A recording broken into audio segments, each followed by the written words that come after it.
Now, I'm going to just say I haven't watched TNA for a long, long time. Mostly because when after Hulk Hogan pretty much and Eric Bischoff kind of destroyed it, there was not really much interest in watching it. Like, yeah, the Immortal angle was kind of alright. It just led to a rehash of the NWO. And while they switched around faces of the company mentality, like with Jeff Hardy, then Matt Hardy, then let's see, who was it? Kurt Angle, and et cetera, et cetera, et cetera. And you couldn't tell what was going on, and it led to Sting versus Hulk Hogan round 6 at this point, and that match was considered the worst thing ever in the history of man. So yeah.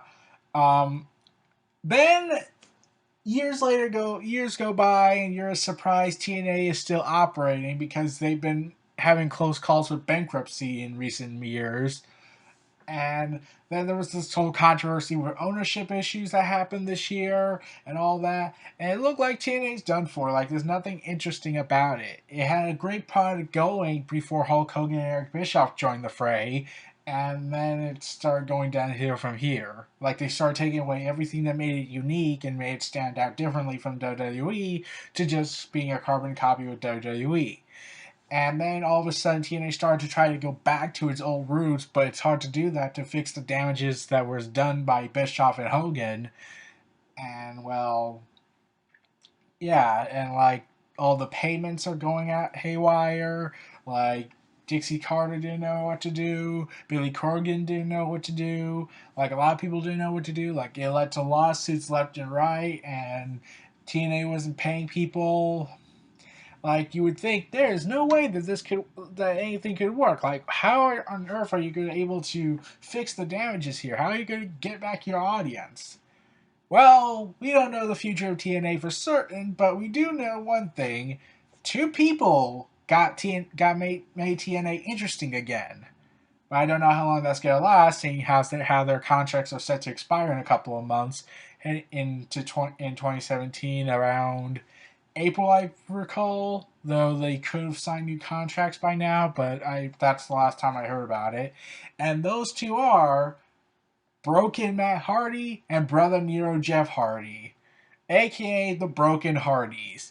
Now, before I go into what they did in 2016, I need to go a little back to 2015 a bit, because heading into 2016, Matt Hardy was in contention for the TNA World Heavyweight Championship, and then he was forced to relinquish it in order to stay on the show after being banned from appearing from Impact Wrestling for months when EC3, Ethan Carter III, filed an injunction storyline that kept him off from TV and was forcing him to relinquish the title.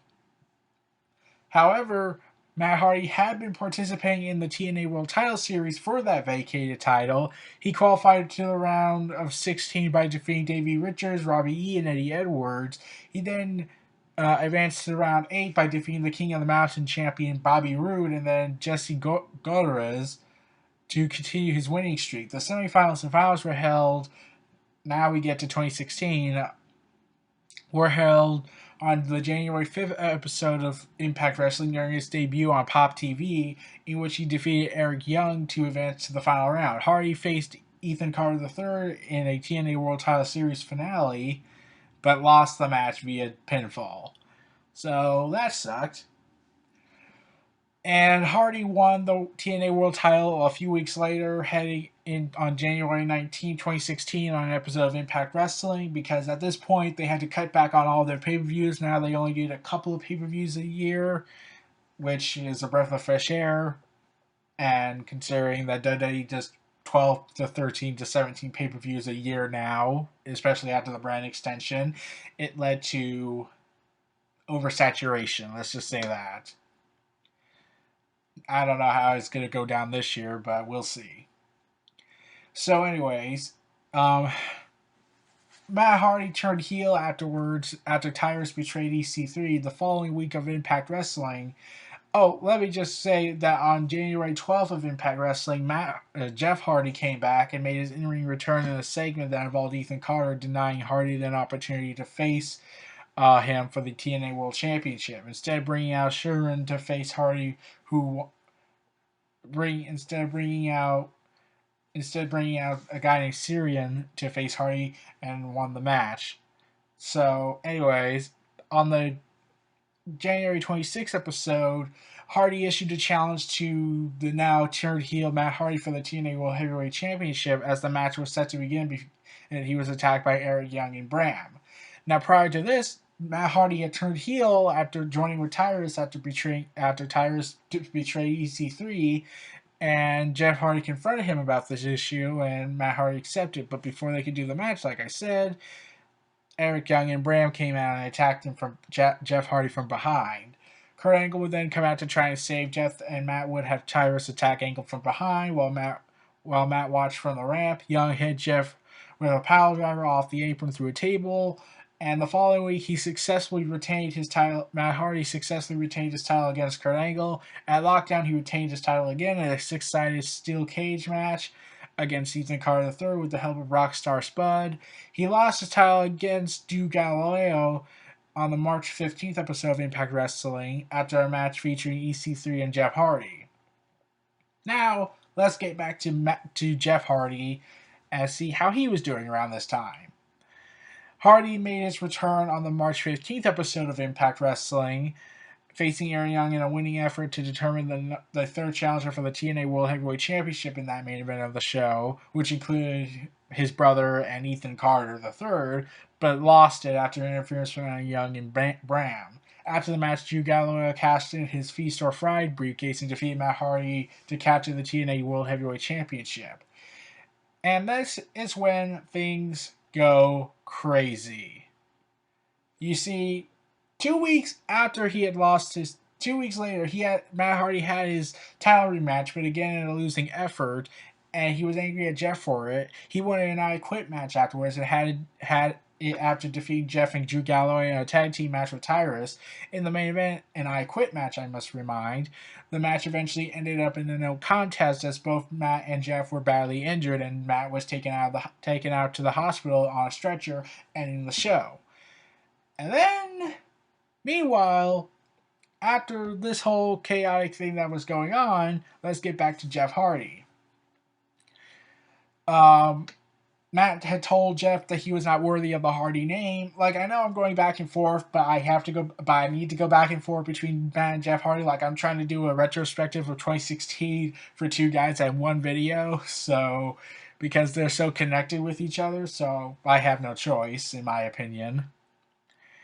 And anyways, while Jeff Hardy demanded a full Metal Mayhem match, in the main event, Jeff teaming with Drew Galileo lost in a losing effort to Matt Hardy and Tyrus in a tag team match with the stipulation that the winning Hardy would receive their match type the following week Impact.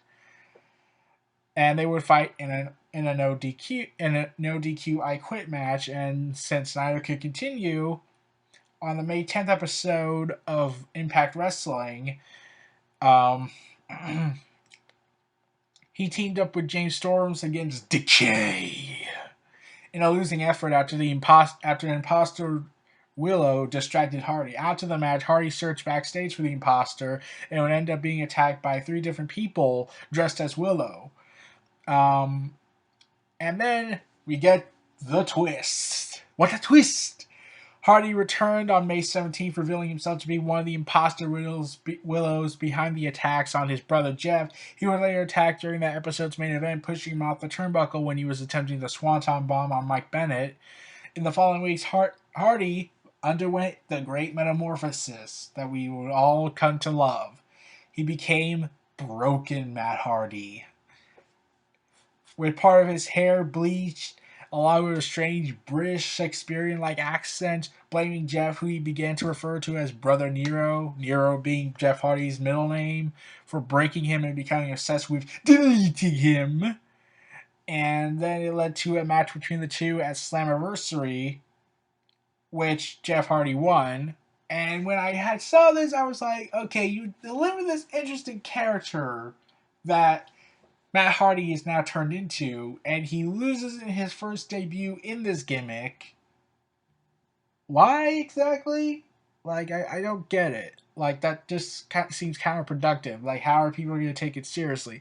Like, when I heard this, I was initially worried that they might screw it up since TNA is so desperate to try and cling onto the relevancy that they had to kill it in a week in order to get people talking.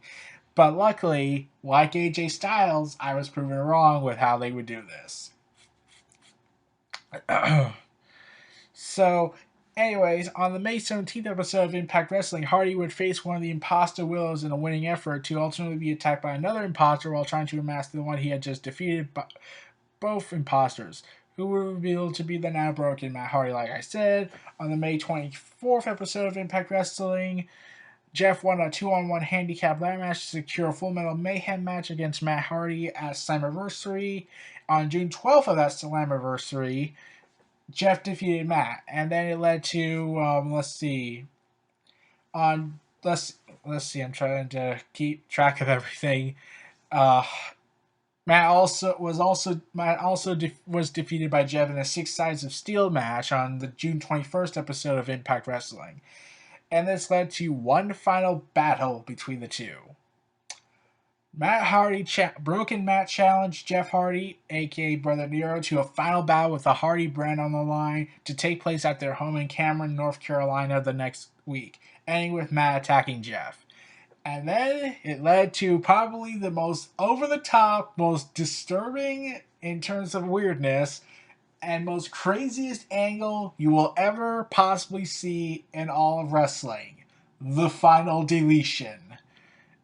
This is when I was hearing about Broken Matt and I started getting interested in TNA again. I hadn't watched the earliest part of TNA, so I went and looked back on it and see this build up, and I was liking it. So then I started focusing on the Broken Matt debut, and I was liking this character, like he was becoming disturbed and whatnot.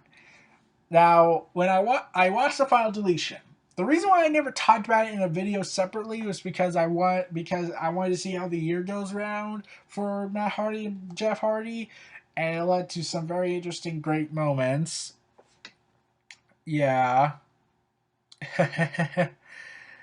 Oh man. So, anyways, the final deletion involved Matt Hardy, Jeff Hardy, holograms, robots. Let's see, what was his name? Man, Vanguard 1. Uh, like it was just crazy. Like you have all this crazy stuff going on. Like I'm trying to wonder. Oh my god, I gotta look more into this. Like, so I looked up backstage news stuff to hear what was the deal about all this, and then I found out Matt Hardy was given full control over the Broken Matt character, and TNA spent $400,000 on this to build this final deletion stuff, which I had to give props to. Like TNA is losing money, yet they're gonna say, "Okay, we got something going here. Throw money, throw money, throw money. Do whatever you want. Do what you were doing, but except bigger."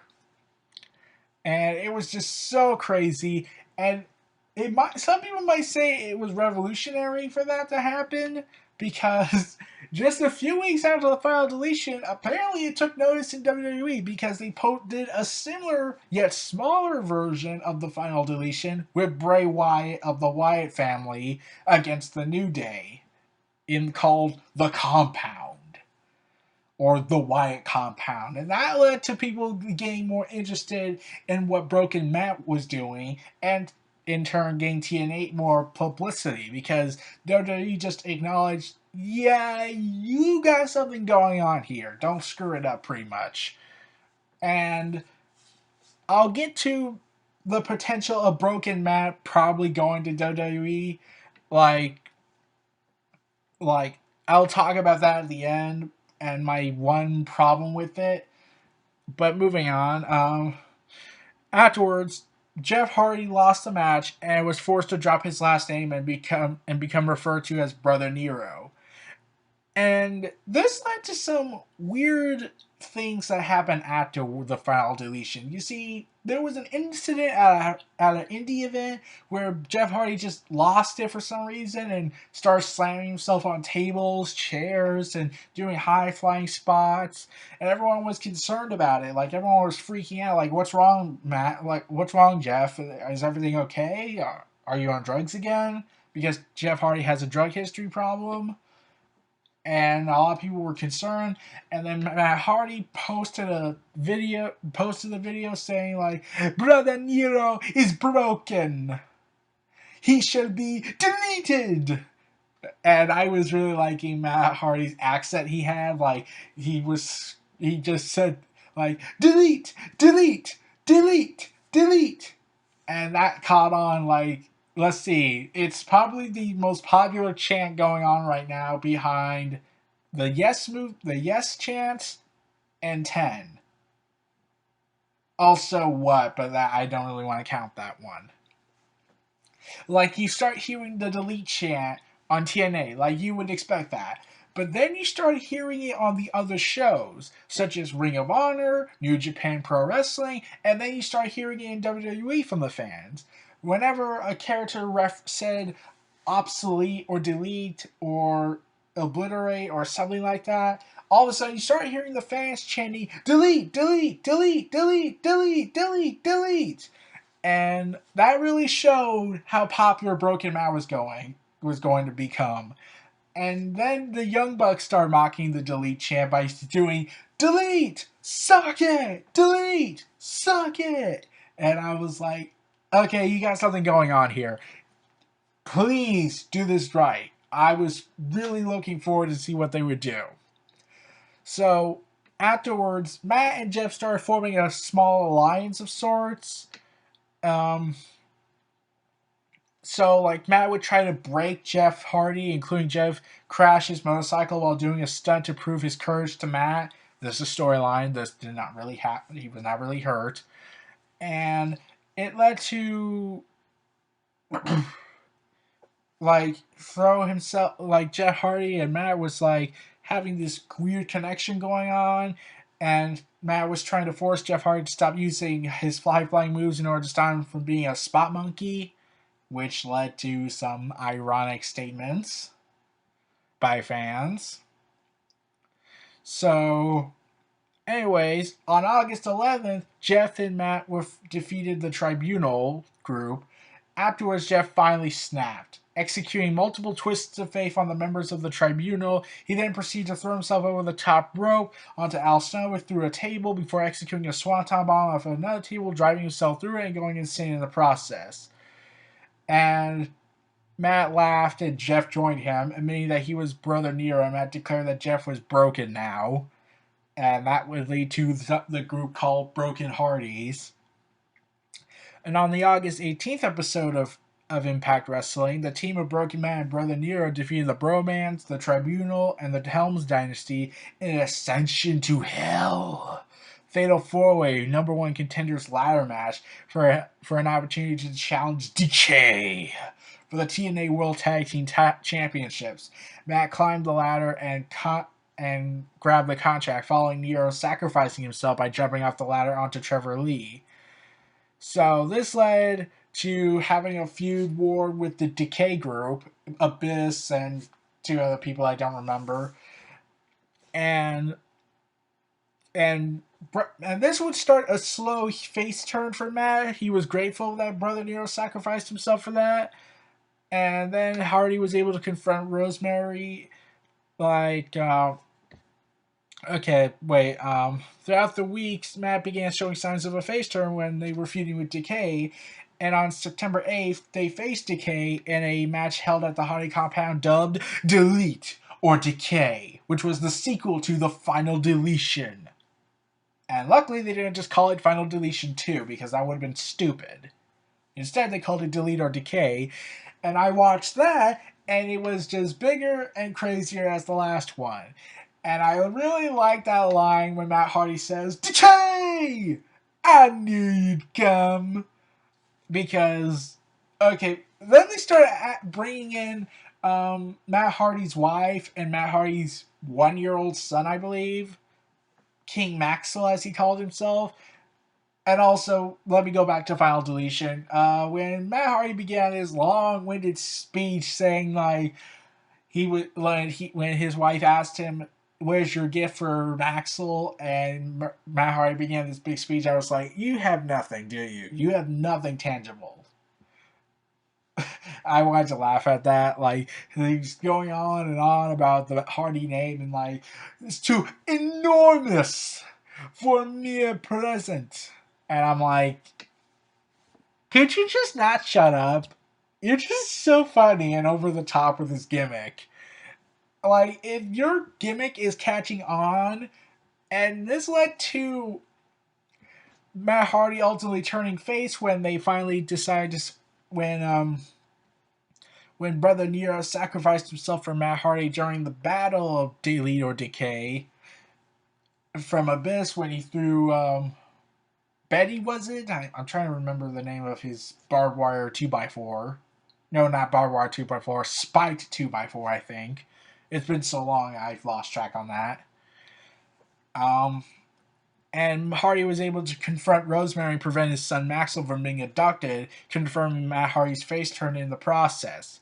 And then it finally built up to this epic match between the Broken Hardys and Decay. It led to the Great War.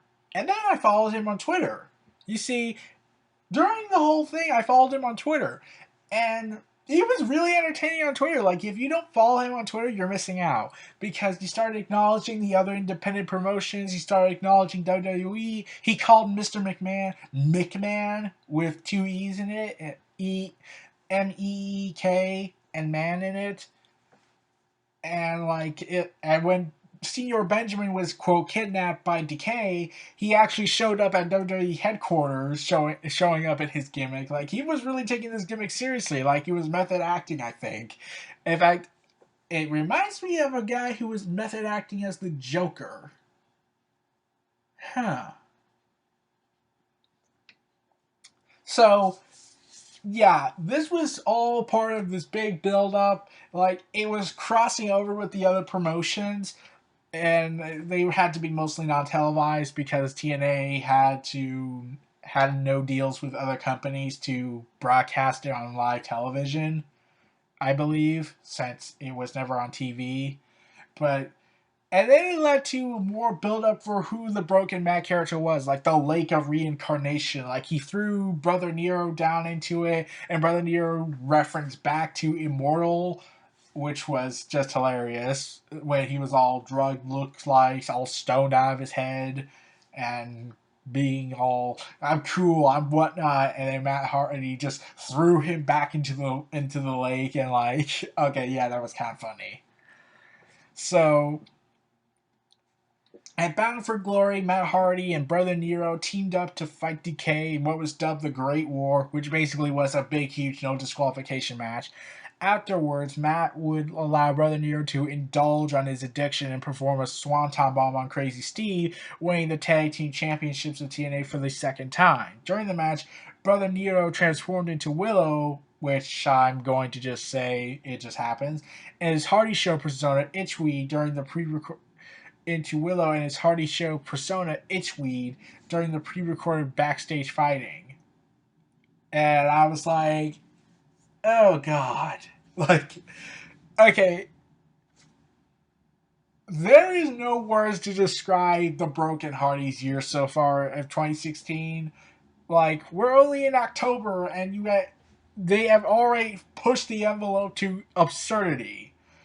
So, okay, let's get back to it. On November 3rd of episode of Impact Wrestling, after the Hardys successfully defended the tag team titles against Tribunal, Brother Nero and Broken Matt were attacked by the masked trio known as the DCC, and Matt would later suffer a kayfabe amnesia after being knocked off of a forklift by one of the DCC members. And then on November 24th episode of Impact Wrestling, he was struck by lightning and regained his memory.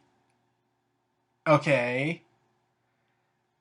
And during the whole, and in between the two, in between them, Matt Hardy would go through this urban development persona attitude. He would sell the whole forgetfulness, like who is this guy? Who's McMahon? Who's these guys? And then they started building, and I was confused at what was going on. Like I hadn't watched TNA for a couple of weeks, which I really should have done, and wondering what was going on.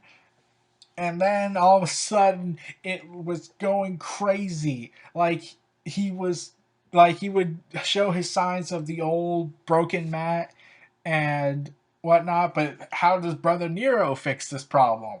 He tries to help out, but he's still tag team champion. And well, yeah, there's a kind of a dilemma here. And I also gotta mention, uh, Broken Matt did a holiday themed episode of Halloween, and we saw a cameo of the two people dressed up as Hillary and Trump. And Broken Mass said, "I am running for president. We shall make America broken, broken brilliance." And I'm like, "You're so funny. This is hilarious." Like, you acknowledge that both Hillary and Trump are scum in more ways than one, and you're going to do this. Oh, this is just. Oh man, I don't know how to explain this. So, moving on. So, like as I was saying, even though when he was having this amnesia problem, Jeff decided to carry on the. Since he was still dealing with DCC and mass amnesia, he returned to using his real name and carried both titles for the team. He would later team up with world champion Eddie Edwards on a 3-on-2 Anything Goes match against DCC, only to lose. And on the November 24th episode of Impact Wrestling, Jeff called out DCC, challenging anyone from the stable to fight it. He would face Bram in a no DQ match, which was repeatedly interfered with by other members of DCC, James Storms and Kingston, not Kofi. Storm hit Jeff with the last call, allowing Bram to win the match with the bright side of suffering. Which, around this time, Matt Hardy got back his memories after being struck by lightning. Okay. On the December 1st episode of Impact Wrestling, Jeff was interviewed backstage saying that even though his brother had not arrived, he was certain he would turn up to face DCC. He was not flanked by his brother in coming to the ring and was overpowered by the group. When it seemed like he was alone, however, the DCC's entrance theme began to play, distracting its members, and when the lights came back on, Matt appeared and attacked the stable. Humorously, Jeff referenced the Brother Nito. I knew you'd come. Referring to Matt as Brother Moore, Jeff reverted back to his Brother Nero persona and in a tag team championship match against Bram and Kingston, which was successfully defended after Matt pinned Kingston. And then it led to Matt Hardy's Magma Opus. It led to probably the funniest, most craziest thing I've ever seen in my entire life. Total non-stop deletion! And, oh god, I watched the first half of it, and I was like, what just happened? Wait, Tag Team Apocalypto? This, that, craziness? What is happening? Someone tell me, what is happening? I completely lost here. Like, this is so crazy. And Matt Hardy would continue the broken persona at independent house shows throughout the entire event. Like, wow. Like, I have no idea how to describe it. Like, it was just crazy seeing all this gimmick he was doing, taking it seriously.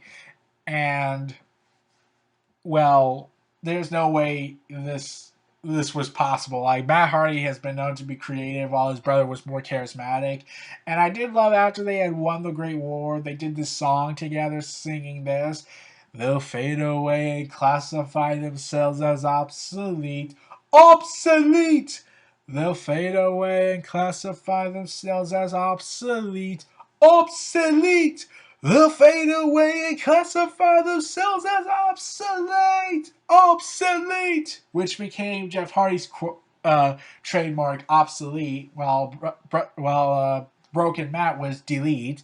But obsolete didn't catch on as delete did, because I think delete was more, like, obsolete was popular, but delete was more popular. Like, you would hear that at different shows, at different promotions. And then to cap it all off, uh, Matt Hardy appeared on Ring of Honor's Final Battle pay-per-view in his broken Matt Hardy persona, where a video message showed him issuing a challenge to the Young Bucks and the Briscoe brothers. And everyone was like, oh my god, what's happening? Are they coming to Ring of Honor? Or do they have a deal with TNA and Ring of Honor?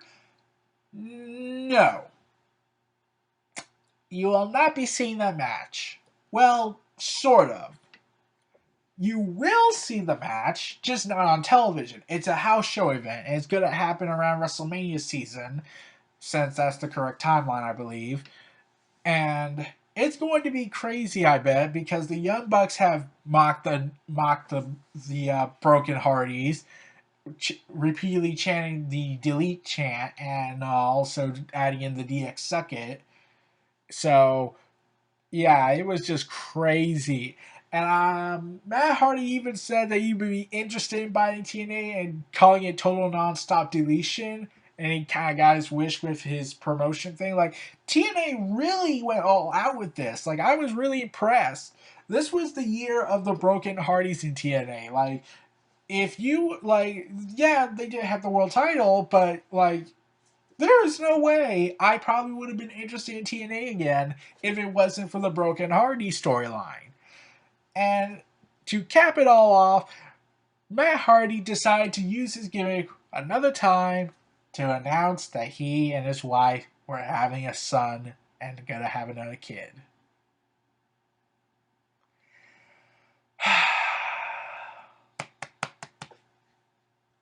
Yeah. It's been a real crazy year for him. So, Matt Hardy is expecting King Maxwell will have a second shot, will have a brother, and yeah, it's gonna be crazy. Like, and they did so much with Total Nonstop Deletion. Like, they did it in front of, at the edge of a fake volcano, which is like, oh god. Okay, okay, you have me convinced. Like, at this point, you have me convinced. This is gonna lead to craziness. I can't wait what they're gonna do this year for 2017. It's I don't know how long this gimmick's gonna last. I don't know how far it's gonna keep going, but it's going to lead to the ultimate question that fans have been wondering: can this gimmick work in WWE? My opinion? No, it cannot. And it's not because Matt Hardy would probably screw it up. It's because Matt Hardy has complete control over the character. You know, that word that is really iffy in WWE. Like, if this was the Attitude Era or Ruthless Aggression Era, then it probably could work in WWE. But this is WWE PG, not TV 14 WWE, when they had balls and said, you know what, we're going to screw the rules, throw the rules out the window, throw the book out the window. We're going to do it our way. We're going to be edgy. We're going to be crazy. We're going to do whatever we damn well please. And that's precisely the problem. Matt Hardy's character is a TV 14 crazy, psychotic character. And there's only one other character that rivals him, but Bray Wyatt, that's the guy. Because Bray Wyatt has acknowledged about Broken Matt's presence, because Broken Matt has challenged Bray Wyatt, and they keep saying they want to do a match together, Broken Matt versus Bray Wyatt, which I will say will be awesome if they ever do that. And maybe to an extent they could do it on SmackDown, since SmackDown seems more lenient on creative freedom for the wrestlers, and not really on Raw. And plus Bray Wyatt's on SmackDown Live, so they have a chance on that. But the main problem is the fact that Matt Hardy and Jeff Hardy have full control over the broken storyline. if this was done in WWE, there would be all these restrictions, all Mr. McMahon being too controlling over it, micromanaging everything. Even Matt Hardy in his character acknowledged this in an interview where he said McMahon only cares about power. And also, they would reference Triple H, calling him the man with three H's, and the day of new, and bury, and I will bury you just like the man of three H's has done. And I'm like, wow, you're not only burning bridges with WWE probably, since you're going to piss off Vince. Although everyone pisses off Vince nowadays somehow. Like, if I say, grab your arm in an act of chivalry because some reason, you're going to get suspended for 60 days, even though I initially wanted to fire you. But, you see, Triple H talked me into the man with three H's talked me out of it, or falling in love and announcing your engagement to another, and Vince is going to be a bitch about it and bury you on live television and strip everything that made you unique. Oh dear God. So now, Broken Hardys is still the World Tag Team Champion. I'm hoping for a sequel to Delete or Decay, hopefully with DCC, and I cannot wait what's going to happen. Like, I have not been interested in TNA in years, and this finally got me back into it. Like, a lot of people were saying it. I um, started like doing delete quotes on Bleacher Report. Like I said on the final about the final SmackDown of 2016, saying SmackDown deleted Monday Night Raw, and I'm like, and a lot of people were agreement on that. And one person chanted delete, delete, delete. And then I also, when I had heard reports that the cruiserweights were being watered down after only a week, yeah, that was actually true, and we all know how that turned out. And I had made two hashtags: delete Vince McMahon and delete Kevin Dunn. And someone agreed with me saying, delete, delete, delete. So, yeah, it was just so fun seeing the Broken Matt character. I can't wait what's going to happen in 2017. Are we going to see more Amnesia-like storylines? Are we going to expect more over the top? Are we going to see another Struck by Lightning? Most likely. And that's going to be awesome. Like, this is when I just feel like I'm having fun watching wrestling. Whereas in WWE, I can't help but take it seriously because either WWE doesn't care or they punish this guy for no reason. Whereas in TNA and Lucha Underground and Ring of Honor, they have more fun. They care about the fans' viewpoints, but they want to have fun doing it. And that really what makes wrestling fun for me. Like the Broken Hardys gimmick, that never would have worked in WWE. They probably most likely would screw it up, or John Cena would come in and bury it. Because because it's John Cena. Like look what happened to the Nexus. And to an extent the Wyatt family, uh, and to all the people he's leached off of their popularity. But moving on. Like I said, Broken Man, Broken Jeff, okay, they probably won't work in WWE. We probably won't know until they try it, if they once their contracts expire. But I don't. But seeing them probably going to one day return to WWE, and they hope to bring their broken characters or their broken brilliance to WWE. That's going to be hard to do because WWE's PG, TNA's TV-14, and the Hardys have been known to be very extreme styled. So they would have to be really restricted, which will be sad. So here's to hoping that. And Bray Wyatt has called him out multiple times, including Broken Matt has called him out multiple times on Twitter, saying like, Bray Wyatt saying, I am still the most unique character, and no matter how many times you copy me, I'm not going to stop. Because a lot of people started comparing Broken Matt to Bray Wyatt. Like, let's see, crazy, cult leader attitude, brainwashing, breaking people. Oh yeah, that's Bray Wyatt. Except without the poetic speeches.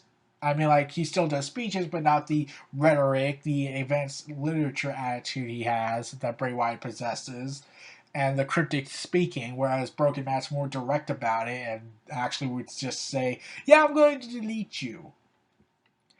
So, I would hope and pay to see Broken Matt bring his broken brilliance to WWE and fight Bray Wyatt in a Eater of the Worlds versus let's see, what would they call this segment? This big huge segment if WWE ever committed to doing it? Delete or let's see, let's see, delete or buzzards, delete and buzzards. Like that could be the name. Like all I know is that it should have delete and the buzzers in it because that would make a lot of sense. So WWE probably will screw that up somehow. But yeah, it just seems so great to do this. Like it'd be so interesting to see the broken character feud with the Wyatt family because it would work in my opinion. So I can't wait for that. Congrats to Matt Hardy for his impending child to come from his wife. Congrats on this career creative resurgence. This was Neo Reality Entertainment. Feel free to like, comment, subscribe, and donate to hear more.